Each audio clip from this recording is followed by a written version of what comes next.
This machine is the Hammer Isolateral Low Row. The significant muscles that this works are in the middle upper back, the rhomboid, mid and lower trapezius, quite often known as the traps. These muscles are quite important for us to keep in our strengthening program, probably one of the more significant exercises actually for the upper body. Because for the general person, in their day-to-day life, they sit with the shoulders rolled forward, sit on the lounge, the seat at work. It's important that we have a bit of a focus on these muscles to help control that upper body posture. Now, you heard me mention that it was an isolateral low row. Isolateral means that it has two loading points for the weight stack, and both of these work independently of each other. That allows me to do this with a double handle action, single handle action, alternating handle, or even an uneven weight. Why is this exercise important? Because in the real world, these muscles that we're working here, they allow us to pick things up off the ground. One of the great things of this machine is it allows you to do the single handle style action, which means that then it increases some of the core muscles that help stabilize our spine and produce rotational force. Let's have a look at how we set it up. You want to adjust the seat height so that when you're pulling through on the lever arms, the arm comes through at around 90 degrees to the torso. Remember, there's two loading points, so you want to put the same weight, if that's your desire, put the same weight on both of the weight horns on each side. We're now ready to go. Sitting down on the seat, placing feet forward, you want to keep the chin up, the chest high, and the stomach braced, holding that neutral posture. We hold the handles here in the vertical plane, keeping that chin up, chest high. We squeeze the shoulders down out of ears as we pull the elbows through to the line of the torso, controlling back down. Shoulders down out of ears, elbows through to the line of the torso, and control back down. As we mentioned earlier, it's an isolateral machine, so it can be used in multiple different ways. What I've just done there is use it with the two handles. Now, this is great for balancing out any strength difference from one side to the other.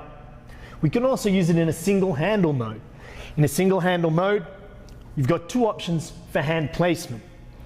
One of my preferred is to place the hand just across the stomach, so the shoulder rolls forward. We squeeze the shoulder down out of the ears as we pull the elbow through to the side. Do the number of repetitions for one side and repeat for the other. Shoulder down, elbow through to the side. There's also a handle here that you can hold on to help support and stabilize. It takes a bit of work away from that core abdominal region. By using the single handle, it helps strengthen through the spine and once again through that core rotational force production area. There is also the ability on this machine that you can use an alternating action. So once again, the stomach is braced, shoulders are down out of ears, and we alternate from one side to the other.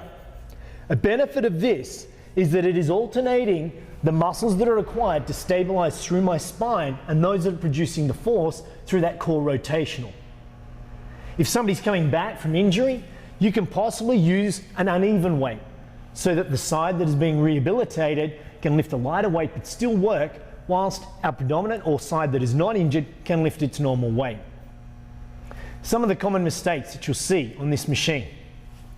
You'll see people, when lifting, forgetting to engage the shoulder girdle, and you'll see them just pull through the elbow joint, forgetting to engage those middle upper back muscles. It's for this reason we say shoulder down out of ear as the elbow pulls through to the side. You'll see also people pulling right through past the line of the torso. This is a complete range of motion, but we want to try and avoid using our upper trapezius, which when we pull past that line of the torso, it starts to engage this. So just coming through to the line of the torso, unless otherwise for a sporting endeavor that you need to. Extending through the back is also another common problem where people will pull and they'll extend through the spine. Once again, we want to stabilize and keep the spine neutral. The final thing is when you're doing a single hand action, the single hand action is wanting to pull the body out of alignment. You want to stabilize and make sure you keep yourself in a neutral position, avoiding bending through the spine and then rotating. You want to make the muscles do the work to help stabilize your torso and keep that spine nice and neutral. If you want to perform a balance program, you'd start looking towards an isolateral chest press.